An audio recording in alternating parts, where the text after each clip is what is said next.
Hi, everyone. Welcome to another wonderful online presentation by Astronomers Without Borders. I'm Andrew Fazakis, also known as the Night Sky Guy, and I'm delighted to be your host for today's very special Global Astronomy Month presentation, all hosted, of course, by Astronomers Without Borders. This is the 17th edition of this annual tradition, really, of having a global festival celebrating the night sky, the shared heritage that we have around the world. It's really a special time, and it's a great opportunity to learn more about our universe.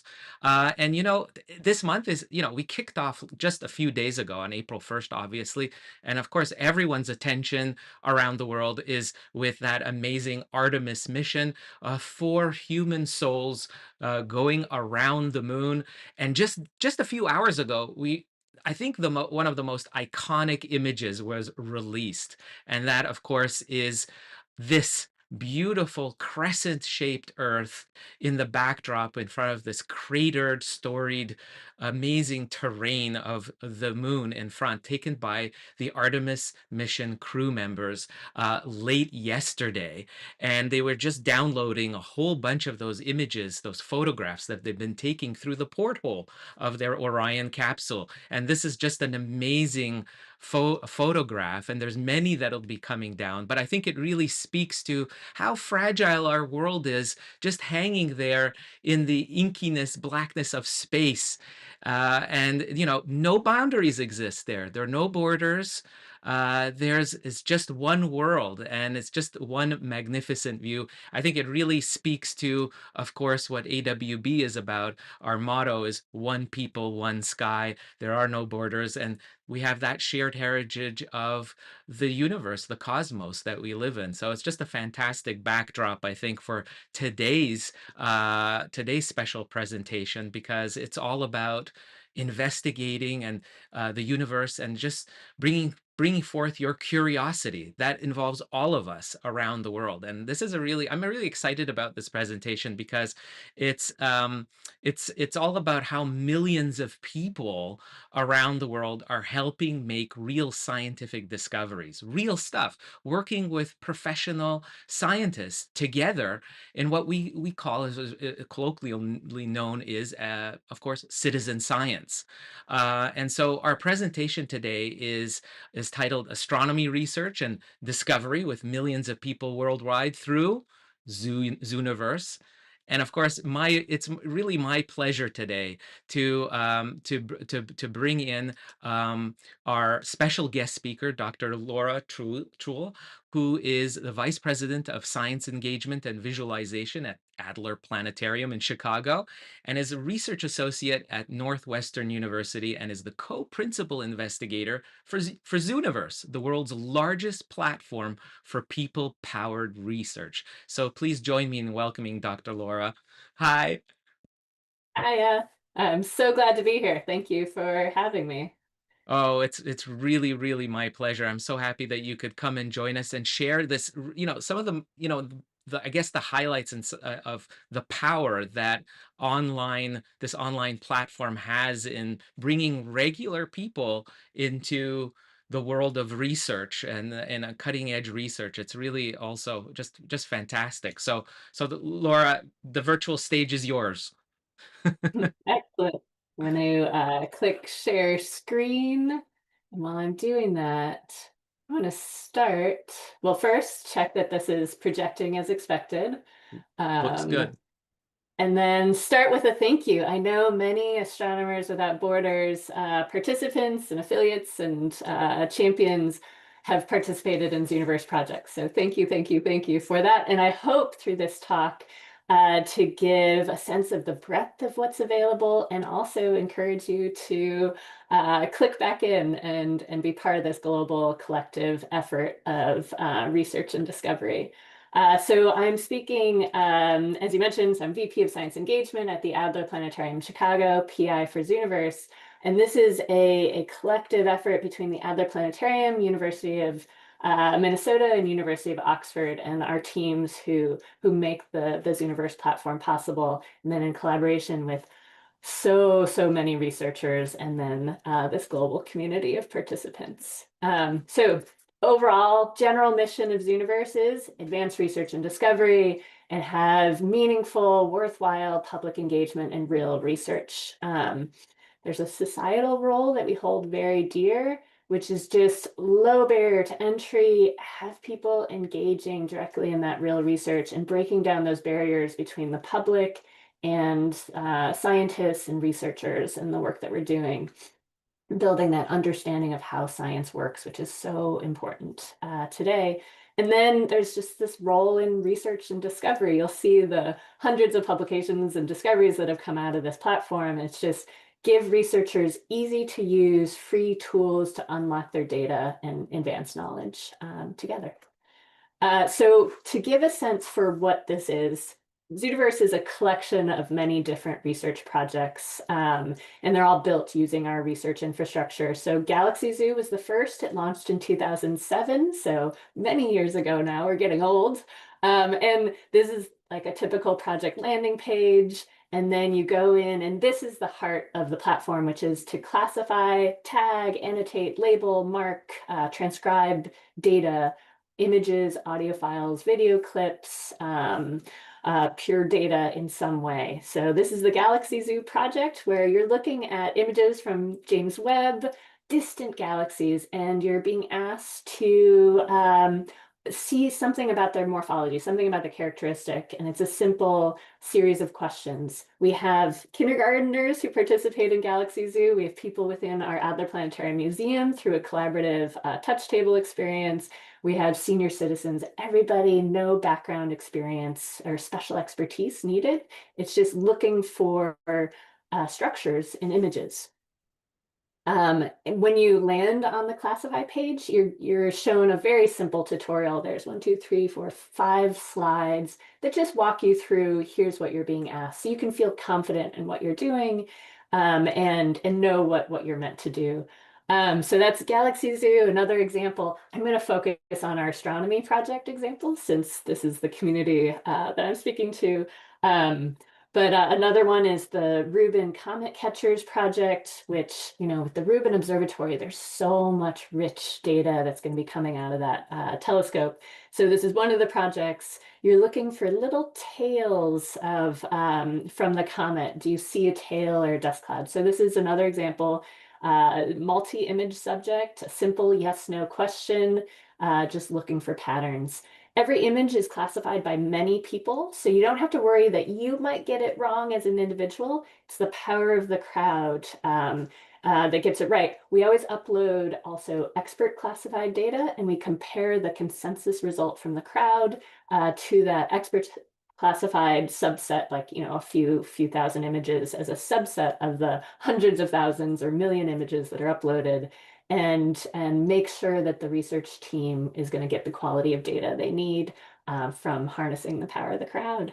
Another example is our Gravity Spy project. So this is the LIGO gravitational wave detectors. And this is one, when we were building it with the research team, they were like, no way are people going to want to just be looking for noise. So what you're doing in this project is you're just removing glitch signals, identifying glitch signals in the data so that the engineers can then go and see if they can silence or dampen those glitches. It's so incredibly important because they're looking at the smallest of wiggles. And so any noise sources, the more you can reduce those, the better for the signal in the data. This is an incredibly popular project, and you get to be part of searching for these gravitational waves when black holes or neutron stars are crashing together. Um, Another project type, just to showcase, this is our Planet Hunters test, but it's a good example of a project where the data or the subject that you're classifying is the data itself. So here you're looking at light from a star, and whenever there's a dip, that's the indication that a planet might be passing in front of that star and blocking a little bit of its light for a moment, and the presence of a planet around a distant star. So this is a marking task where you're just dropping those lines that are shown on dips. And through Planet Hunters tests and other exoplanet hunting projects on Zooniverse, we've identified thousands of candidates and hundreds of confirmed planets around distant stars. And then I think this is the final of the examples of astronomy projects. Dark energy explorers, you're looking at distant galaxies, trying to deepen our understanding of dark energy. But I'm showing it because it's an example of sometimes the subjects themselves are quite complicated. The task is simple. Yes, this is a galaxy of interest, or no, it's noise, throw it back. But the subject can be quite complex. And for those who want to go a little deeper, it's just really interesting all the different ways you can look at an astronomical object and try to make sense of it.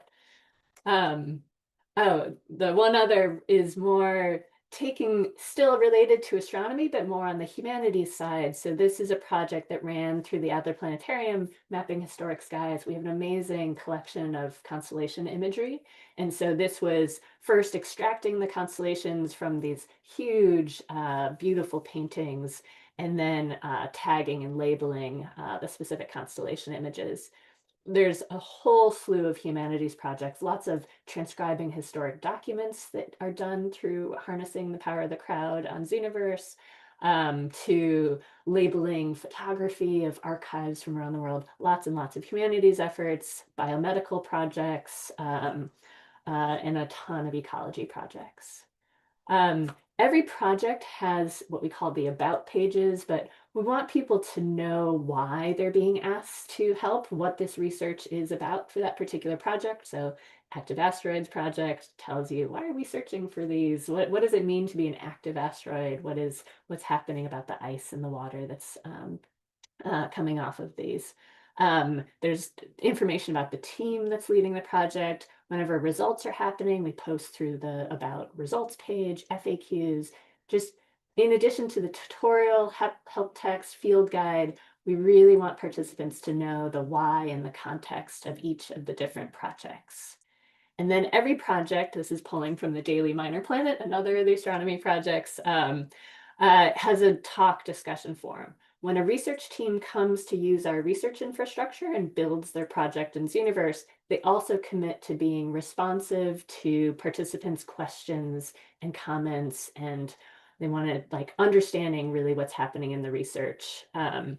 And being able to have direct conversation between researchers and the public. That's part of breaking down those barriers. You can see the crazy number of posts that happen in a single project, let alone there's typically over 60 active projects, but you can see just in the notes thread, you have 30,000 discussions happening, 51,000 comments posted. And this project hasn't even been running that long yet. So I noted our mission in the beginning, engaging the public meaningfully and enabling research and discovery. We also, Zooniverse, crowdsourcing research like this is addressing a known need. Modern research is characterized by huge data sets and purely small research teams, like the Galaxy Zoo team of a dozen or so researchers, alone are not going to be able to fully take advantage of the beautiful millions of galaxies data sets that we have. Or Rubin Observatory is going to have every single night a million objects of interest, 20 to 40 terabytes of data every single night. And it's not just the small community of astronomers, or very much machine learning algorithms embedded in those pipelines, plus the astronomers. You need astronomers, machine learning, and the power of the crowd. You need the millions of people around the world who are helping through Zooniverse to really unlock these data sets. It's just a critical part of our research infrastructure. So Zooniverse, our team we have a core team of the PI based at Adler. We have two co-directors who are also sort of disciplinary leads in astronomy and humanities. Senior scientist Chris Lintott in Oxford leads a small team there. Lucy Fortson, Minnesota lead, has a small team of Zooniverse team members there. And then our team of web developers at the Adler and our designer. So we are a relatively small team. When we get together every summer in person, it's our core team plus sort of near affiliates of researchers who use the platform a lot. We're just a team of a little less than 20 people. But then we're able to scale because every single project is led by a different research team all around the world. And so this is just a subset of the logos of the different universities, research centers, observatories, zoos, aquarium, libraries, archives, museums. We have a big partnership with NASA that I'll talk about in a moment. NOAA researchers use this, Smithsonian, many, many, many different institutions, a lot based in the US, but many in the UK, Europe, the Observatory of Japan, just collaborations all around the world using this same shared infrastructure. Our NASA Zooniverse partnership has been going now over 6 years. In those 28 NASA Zooniverse projects, there are 300,000 people participating. They've led to 91 publications. It's really a core part of the NASA research community's toolkits for unlocking NASA data. Um, and much of this is possible. The ability to scale like this is because of our free project builder platform. So this we launched back in 2015, and it means anybody can build their own crowdsourced research project on Zooniverse for free. They all have that same model, image, audio, file, video clip, something on the left and the task on the right, the about pages, the discussion forums. Those are all provided through this simple browser-based tool. It looks like this. You just put in the text, you drag and drop your images, you upload your data, you export your classification results all through a simple browser interface. And then as you're building, you can immediately see what the project looked like. So this is another example from the astronomy world of Zooniverse projects of Aurora Zoo. It's a beautiful project. Highly recommend checking it out. And then you're off to the races. So as you build, you see what it looks like.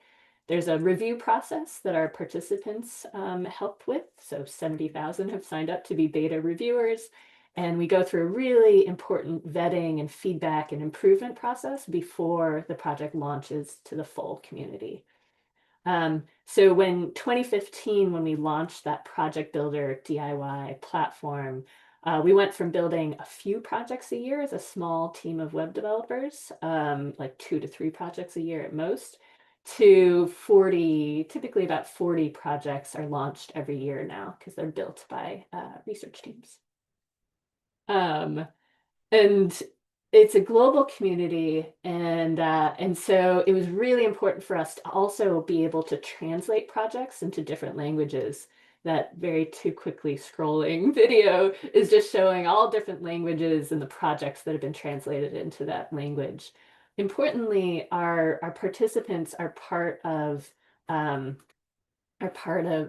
it's behind it. But anyways, this is the editor interface for our translators. We have dozens of volunteers who translate the projects into all these different languages. I think there's, I'm going to get it wrong, either 24 or 36 different languages that we sort of have the infrastructure built in that they can be translated into, which is critical for a global community of participants. So if you're able to translate projects, please, please, please sign up to be a translator on Zooniverse. Okay, a little bit of Zooniverse by the numbers. I mentioned Galaxy Zoo launched in 2007. That was the first project, but really Zooniverse as a concept, as a platform, launched in 2009. We had an early project like Snapshot Serengeti, million images of beautiful animals across the Serengeti Desert. That launched in, I think, 2010 and was a huge proof of concept for ecology projects. In the first weekend that project launched, they processed 18 months of backlog of data. It was like 3 million classifications in 3 days. Anyways, we've grown from those early single projects. Now we've launched over 500 projects. They've led to over 500 peer-reviewed publications. At any given time, there's about 60 or so active projects, and a third-ish in astronomy, a bunch in ecology, a number in history, humanities projects, and always a small number of biomedical projects like marking the structure of cells for cancer research. To date, we've had 20 million hours of participation. Like in 2025 alone, it was 1.6 million hours participated, which is equivalent to between 700 and 800 full-time people working, contributing to this like research and discovery effort. 6 million comments on talk. We're on track to have 1 billion classifications by this coming August. So we're planning to do some celebrations, and I would love for this community to be part of that big milestone. Um, 3 million participants, registered participants from over 200 countries. And I'm not going to go into detail on this in this talk, but there's a huge amount or an important sophistication in our research infrastructure in terms of how we integrate machine learning and AI tools into these projects. And about a third of projects currently use that integration. And we have a critical AI ethics framework sort of effort that's underway so that we're doing that responsibly and thoughtfully with full transparency and communication with our participants, because that's really critical. But it's also part of modern science is how is this human in the loop combination of human and AI helping to unlock these data. A few stats specific to astronomy projects. So millions of galaxies have been classified, and these have led to really transformative discoveries, particularly around anomalies like the Hanny's-Voorhoop, these ghost remnants of black hole outflows, or just knowing that in a early stage of our understanding of galaxies, most spiral galaxies had high star formation rates and were blue, and most ellipticals were kind of red and dead galaxies. But because we have so many galaxies classified, so many eyes on the data, Galaxy Zoo was among the first in the field to really start recognizing, oh, there's actually sort of non-star forming spiral galaxies and really strong star forming elliptical galaxies. What does that mean for galaxy evolution? I happen to come from a background of being an astronomer in galaxies, and so I get excited about everything that's come out of the Galaxy Zoo projects. We've also helped discover 100 plus exoplanets, classified tens of thousands of images of Mars's atmosphere, new understanding of cloud behavior on Mars. Many thousands of supernova candidates and hundreds of confirmed supernova have come from these projects.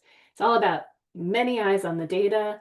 Oftentimes it's finding the weird or the strange or like something that a human eye would say, hey, that doesn't fit, like a four-star system with planets around it that even our early models didn't think was possible to be stable. But then you see it in nature because you have participants like Kian Jack who looks at a light curve and he's like, something strange is happening here, and flags it and brings it into the discussion forum to talk about. Oh, this is a quote from Karen Masters, who's the PI for the Galaxy Zoo project. She's just, we're genuinely asking for help. We need the public's help with something we can't do ourselves as a small community of astronomers, and the results have made a big contribution to the field, in this case in galaxy evolution. Volunteer impacts are myriad. So you can get the numbers and the facts of like, okay, this many discoveries, but it's what matters, or yeah, the meaningful part is stories like Miguel, who does Planet Hunters with his dad, Caesar, who just has always loved astronomy, but he's not an astronomer as his job. He just loves it and wanted to share it with his kid. And so they are part of a team of people who classified on Planet Hunters and found two gas giants around a sun-like distant star. And so you just know what that means for a young kid to be at the table, to say, I have a place here. I get to be part of discovery. I know that I can be part of this, exploring our universe at such a young age. It's just removing those barriers, putting a big open door and welcoming people in. So there's those types of volunteer impacts. There's quite a number of our participants get more deeply involved in a project, even working directly with the research teams on writing up the articles and being co-authors on papers. So for example, in our NASA Zooniverse projects, there have been 91 publications that have gone out, and 53 of those have citizen scientists as co-authors on those papers because they've gotten real deep into the research and analysis. Every Zooniverse project, part of our best practices, there's an acknowledgement of all the participants who classify, whether it's one subject they classified or 10,000 subjects. There's a way to link out to just a credits page of all the participants. There's stories like this, which is Haley, who's now a postdoc within the Galaxy Zoo team. Back in 2015, she was just an undergrad student growing an interest in astronomy, participating in Galaxy Zoo, and really falling in love with the field. And then years later, she's now part of the research team leading this effort. There's quite a number of stories of high school students, undergrads, grad students who really got the spark for their career because of the Zooniverse project participation. Dozens of volunteers play this really critical role as moderators, where they're helping to answer questions, create culture, be responsive, flag to the research teams, hey, you should check out this really interesting thread within your talk discussion forum. So thank you, thank you, thank you to our moderators who helped with that effort. Thousands of Zooniverse volunteers help in the beta review process, which I mentioned earlier, giving feedback, doing classifications while the project is still under review. And we take their feedback really seriously, and it always makes the project better, more accessible, more understandable, more clear. And the research team then knows, oh, I'm going to get the quality of data that I need, because through the beta process, that's how they set how many people need to classify every image and make sure they're getting the quality result that they'll be able to use the data. And then we have this newer program called the Zooniverse Ambassadors Program. Currently 26 of our volunteers help with this, which is training researchers in their region in the world on how to use Zooniverse as a research tool, or training educators in their region of the world of how to use Zooniverse in the classroom. So if you have any interest in the ambassador program, we'll have another cohort in the fall. And I have my contact info at the end, so message me and say, hey, I really want to be on the mailing list to see if I can be part of that Train the Trainer program. Student engagement, classroom.zooniverse.org is the real go-to spot for lesson plans, curricular materials for kindergarten through high school, as well as for undergraduate courses and how to use Zooniverse in your classroom. And then individual projects also have classroom materials that they might provide that are created by an educator within their network. So just look into projects about pages or go to classroom.zoo. And then quite a number of teachers use these new, what we call group engagement tools, where you as the teacher can be the administrator of a group within Zooniverse. If you go to zooniverse.org and just click on groups, and then you can create a group for your classroom of students, or for really anybody that you're engaged with, family, friend groups. And it allows you as the administrator to sort of track people's progress, how many classifications they've done, which projects they've gotten interested in. There's a leaderboard if you want to show it, but also some groups choose not to show that. It's used by hundreds of classrooms right now, and we only launched it last fall. So please share this resource with the educators in your world. But already in 2025 alone, I loved it. They passed 2 million classifications from this like educator use of groups. And then in the last 6 years, we've seen a huge increase in students using Zooniverse as an accessible platform for doing volunteer work and fulfilling student service hours. In certain countries, that's really critical for graduation requirements or scholarship applications or other things. And so embedded in our platform, when you go to your personal stats page, you can click Generate Certificate, and it creates this signed certificate that then students can use in the documenting of their volunteer efforts, both the classifications they contributed and the number of hours that they gave. And thousands of our students, possibly tens of thousands, we're having difficulty tracking like the use of this, but it's many, many, many students. Going back to the group engagement tools, just to note that these aren't just used by educators, but by amateur astronomer groups, museums, planetariums, libraries, any place where you have a group of people and you want to celebrate the collective impact. You can see the total number of classifications contributed over whatever time period of interest to you. So for example, the International Astronomical Union does a 100 hours of astronomy event every October. And so this past October, Uh, like a group of about 100 contributors did 100,000 classifications in 5 days, which was awesome. And so I'll post this into the chat in the live stream, I think, the join link, so that if you want to be part of next year's event, you can join now and be part of the 100 hours of astronomy. But anybody can create a group. Just go to zooniverse.org and click on groups. And then I'm coming near the end. I just wanted to note that if you go to zooniverse.org/projects, there's all the astronomy projects, like some that I highlighted here. I think right now there's 22 active astronomy projects, everything from Mars atmosphere to active asteroids to galaxies to supernova to more. But there's also, if you happen to have an interest in tagging animals or in transcribing historic documents or in biomedicine, just filter by the different fields of interest, and you'll see lots of projects that might spark something for you. And with that, I am so appreciative of having been able to join you all for your special month. And please don't hesitate to reach out via the contact at Zooniverse. Yeah, thanks again. Mhm.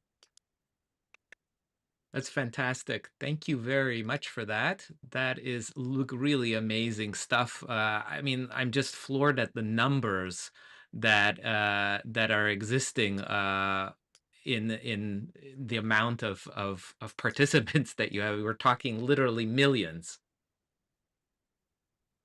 Yeah. Very much. And it wouldn't be possible without them. So thank you, thank you, thank you to all our participants. That's fantastic. Oh, and I want to open it up for questions to the audience. So if there are any questions, just jot them down into the chat in the comments, and we'll try to get to them as well. And while we're waiting for that, I kind of like, I guess my question would be is like, how do the investigators or how does the staff at Zooniverse decide what scientific project, is a good fit for or isn't a good fit? Like, how do you guys determine that? Yeah. So importantly, part of our beta review process in the feedback form that participants fill out when they're reviewing a potential project is the question, is this appropriate for Zooniverse? And we purposely keep it pretty open and non-explicit, because we want to continue hearing from our community what they think is appropriate or not. So for example, we don't do human behavior surveys on Zooniverse, like the Survey Monkey or Qualtrics type of surveys, because our participants are our collaborators. They are helping to unlock data. They're part of the research team. They are not the subject of what's being researched. And so that's one of the examples. But it's very rare that a research team comes to the Zooniverse platform. They've seen all the previous projects we've done, and Yeah. so they already have a sense for what this platform is best utilized for. And it's been very rare that we ever have to do sort of a desk reject of no, that's just not the right thing for this platform. Yeah. Yeah, and there's just like the it's amazing the variety of projects are out there, and like you had mentioned at the end, it goes even beyond the traditional astronomy projects. There are I think like historical, cultural, like the constellation one looks very interesting too. So it's a variety. Yeah. There's been in the transcription projects, there's one called Notes from Nature that might be of interest to this community, where it's specimen labels from museums from all over the world, often handwritten specimens that have been collected that are then part of museum archives. And it's unlocking those data so that then we can help with biodiversity project efforts, like putting baseline numbers on climate change type models and efforts like that. So yeah, lots of different ways that you transcribe historic documents and crowdsource that effort. So I'm looking at some of the questions coming in. We've got one about comets. One wants to know this. person EC Jills one would like to know how they can help us find the origin of Earth's water, comets. Oh, that's a fun question. Let me see. Okay, so I'm going to share my screen and let's go to the Rubin Comet Catchers project. All right, so Rubin, this is early data from the or precursor data, so we can really be ready for when Rubin fully turns on. But in the About page, you can see how they talk about what the project is, why. Comets are icy relics from the solar system's formation. When they're heated by the sun, they form those beautiful tails that we love to look at through our telescopes. And there's this question of how did Earth get its water? Could it have been from this, the edges of our solar system and a comet coming in, and either from the debris trail or actually then coming in early bombardment of our Earth's formation? Could they have brought water to Earth? Um, Comets also just tell you, like, help us understand early solar system formation, what things were like, volatiles or those early compounds, what was available to be part of the formation of these planets when they were starting. That might not directly answer the question, but just to note that can't recommend enough going to a project like this. And then if you have more questions, posting them into the discussion forum and just asking the researchers more about their research. Very good. We have another question here. Um, how many projects, if any, enable feedback after final classifications are made? So, like for instance, if I classify a dark energy um do image, can I find out later if I was right? Oh, that's interesting. Yes. Oh, it's such a good question because I didn't talk about this feature within our system. When a research team is building their project, they can upload expert classified data. I mentioned that earlier, but it's both so that they can check the quality of classifications from the consensus result, but it also allows them, if they want, to include what we call gold standard feedback. So as you're classifying, there's a certain number of images where after you classify it, a little pop-up will say, oh, well done. The research team also agrees that there is a active asteroid in that image. Or actually, no, that one didn't have one, and you might have thought it did because of X, Y, or Z. There's sort of feedback messages that come whether you get it right or wrong compared to what the experts classified that image as. That's really good. That's And kind of like a guidance, right? Then you're kind of guided. Yeah. yeah, so it's just in time training, because we really like to have people dive directly into the classification experience, rather than do a separate long tutorial or Hmm. training that like does a bunch of classifications, but that don't get used in the research itself. And since so many people classify each image, and we have so many years now of seeing, oh, the crowd gets it right through the consensus, the aggregation process, that yeah, we do that just-in-time feedback for a subset of the images. That's amazing. Here's a good question from YouTube from Peter Lind 66770. His question is, could you comment on the impact what the Advent AI has and will have? Yeah, it's been transformative, both in terms of opportunities, the potential, but because we are a platform that engages the public directly, it's also incredibly important for us to be very thoughtful about the risks and also just the framework and what we need to provide the public if we are going to use AI in our platform. So this slide that I'm showing, maybe I'll show the full screen. This is from a Citizen Science Theory and Practice special collection that Lucy Fortson, the Minnesota lead for the Zooniverse team there, um, she and several others were the lead editors for this special collection.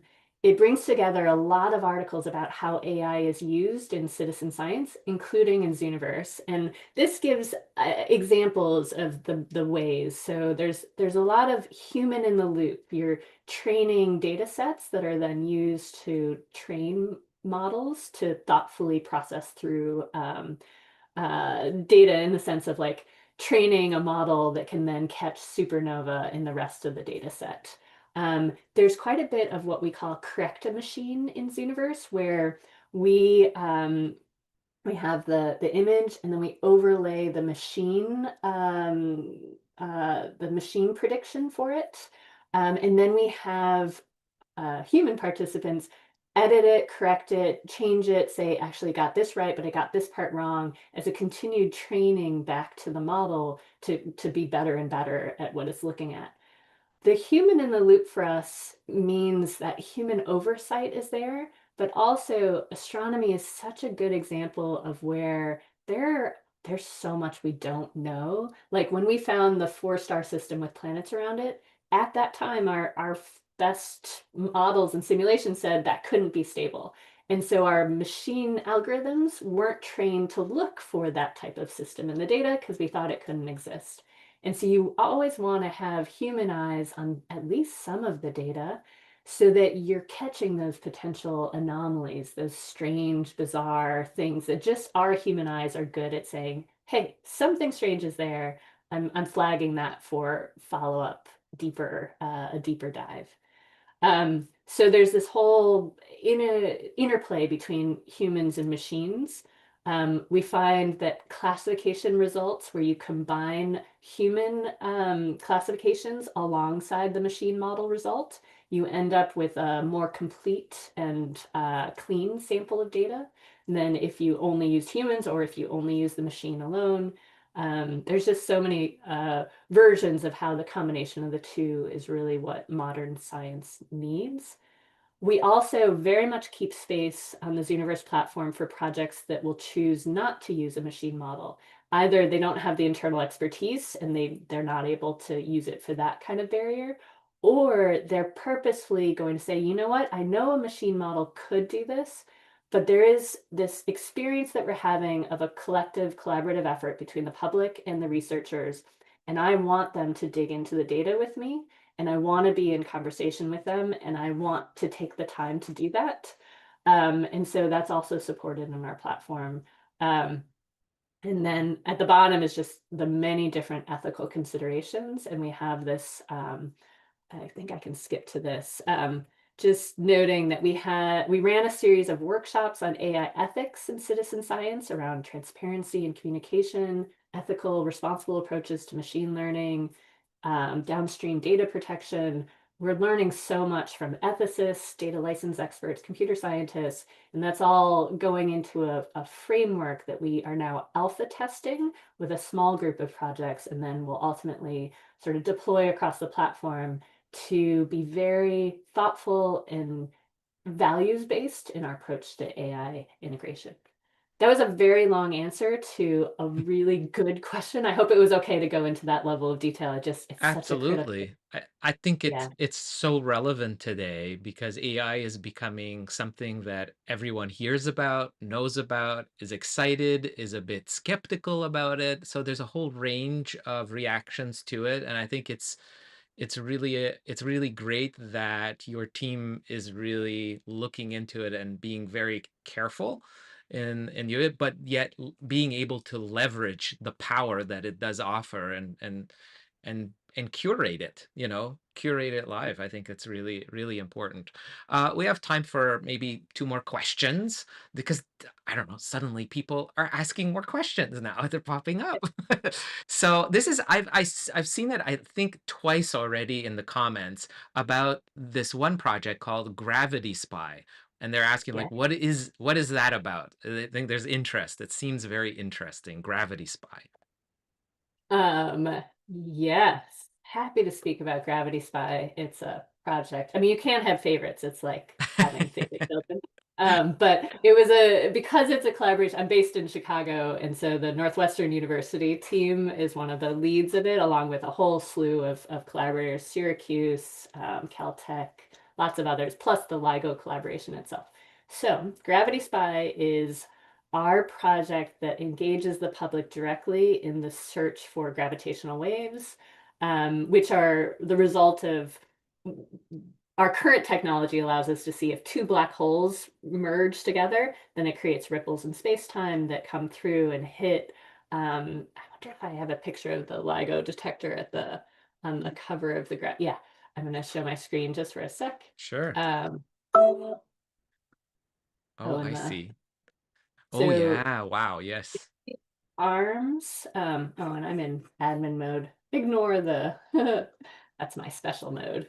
Um, so this is one of the LIGO detectors. It's just, it's an amazing feat of engineering because they're looking at how a gravitational wave will come through this spot on Earth and make that the distance between the ends of each of those arms stretch and compress. And so we're looking for just tiny little change in distance. Um, and uh, and then what I mentioned was that Gravity Spy, the project itself, is looking for noise so that as those gravitational wave might pass through, there's also like cars driving in the distance that might cause some ripple, or there might be a light that's on that's electricity is making it bounce a little bit that's causing some change in the LIGO detectors. And so blip, koi fish, whistle, these are all just names that we've given as humans to these different noise signals. And the participants are helping to sift through known glitch signals and just see when they come in so that the researchers and engineers can dampen that. Or if there's new noise signals, so the none of the above, and that's really what they're seeking is there new noise being introduced into the system? Might we be able to then isolate the noise through engineering efforts and increase the signal to noise overall for finding the actual gravitational waves of interest? It's a cool project, and yeah, definitely dive in and enjoy that with the team. Oh my goodness. Yeah, I guess yeah, let me there's one more. This is an interesting one too. I just love reading these questions. Um this one is interesting. How has citizen science through Zooniverse changed the way large data sets are analyzed compared to say traditional research methods? Hmm. Yeah, that gets at the heart of why Zooniverse in the first place. So with Galaxy Zoo, for example, that first project, it was the Sloan Digital Sky Survey had a data set of 1 million galaxies. And so that small group of astronomers said, hey, Kevin Chewinski, grad student at the time, start classifying. And so Kevin was like, okay. And for a month, he classified, like before breakfast, during breakfast, for 9 hours a day, during dinner, while he was sleeping. Just he probably dreamed classifying galaxies. And I think he classified 30,000 in a month, which is insane. But it's a tiny drop in the bucket of that million galaxy data set. And so they did the math and they were like, this is going to take more than our professional lifetimes to classify this whole data set, let alone actually get into the research of interest.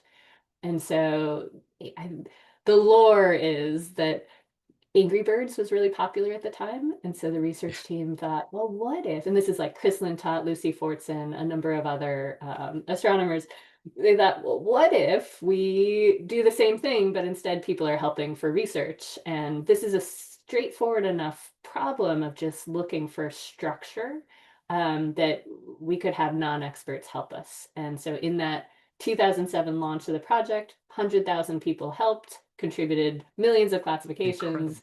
Incredible. And so in a year time, they were able to classify that whole million galaxy data set rather than in a 30-year timeline. And that same idea just continues to happen project to project is it a large enough data set that it would take too much time for the research team? Or sometimes it's actually a small data set, maybe a few hundred images, but we want a broader community to be part of the experience of science. And so because the project builder is so easy to use, people use that even for small data sets now, but just so they can engage a global community in a collective effort for good, for science. So there's now that piece of just ethos and mission too. Yeah, that's really amazing. I mean, I kind of uh, I'll finish it off. I'm gonna pop in with a question I have. I mean, kind of like for looking forward about things of where Zooniverse could go. I mean, at the heart of this is you're connecting professional researchers and their projects with millions of volunteers, and it's everywhere around the world, right? And the idea is that you've got these large, a fire hose of data that's coming out, and you need help to go through all that research data. So if you kind of used your crystal ball and you kind of look into the future of what kind of astronomy projects do you think are going to become even more important over the maybe the next few years, maybe as telescopes are generating more and more data. We're seeing that already. It's just reams Mhm. of data that, you know, it just goes beyond any one singular research team capable of doing that. And that's really speaks a lot about what Zooniverse is about. So where do you see that in your crystal ball? Yes. Well, one piece of the crystal ball looks straight at the Rubin Observatory. So I'm going to share this. We have in Zooniverse what's called organizations. So like if they're related projects, they can all be shown on the same landing page. So this in very short order, now that the alert stream is turning on, and we are the citizen science arm for the Rubin Observatory. So there's a actual robust data pipeline to easily take Rubin images and bring them into the Zooniverse infrastructure as subjects or as data for people to classify. So right now there are two projects. This is going to explode the moment that data really starts becoming public and flowing through the system. And so probably a dozen projects, maybe more, in every single possible area, from comets to asteroids to galaxies to supernova to exoplanets. Rubin is just a beautiful all sky continuous video of our night sky. So that's going to be one area. And many of these will have machine learning integrated into them. So there's a human in the loop process of being as efficient as possible to catch everything and to keep an eye out for anomalies and weird stuff.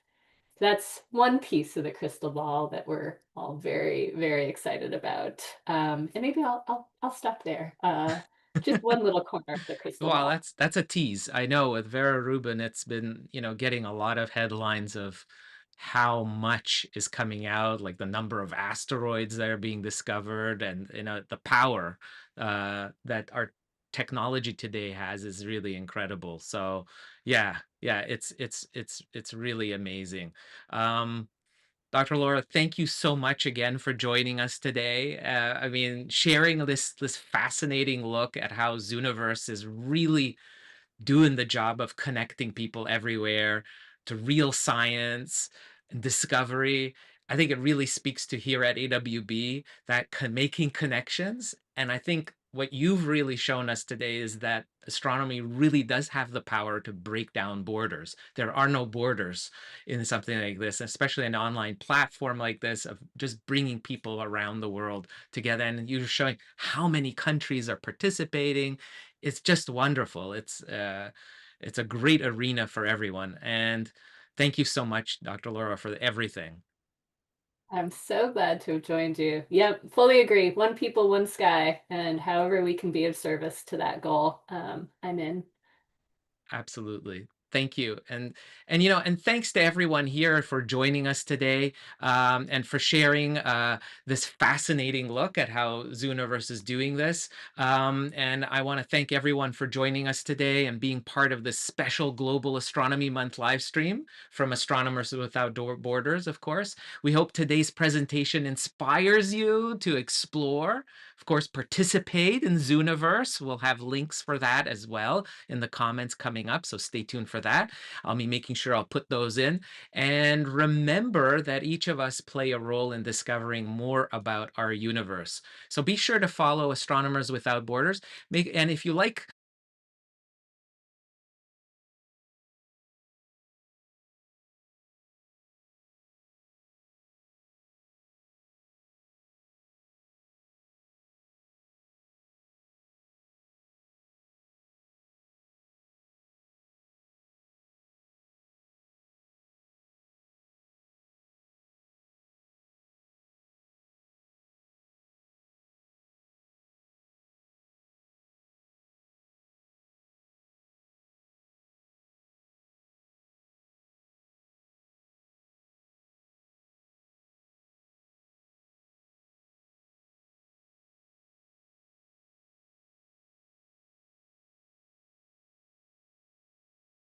stay tuned for a lot more programming coming throughout April. Global Astronomy Month has a lot of cool stuff. We'll be looking at the sky. We'll having other special guests coming by. So come and join us. We'd love for you to stop by. So with that, I wish everyone clear skies. I'm Andrew Fazakis, the Night Sky Guy, your host here at Astronomers Without Borders. Remember, one people, one sky. Thanks so much. See you in the next video.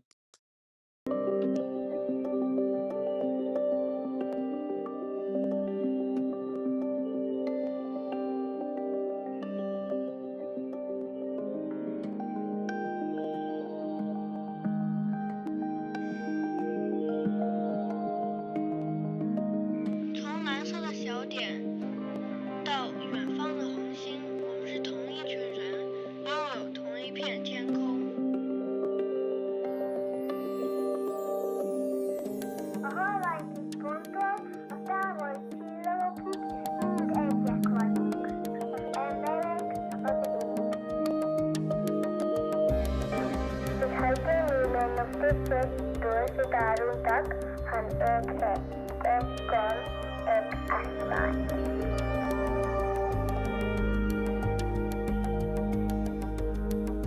From the pale blue dot to the distant stars, we are one.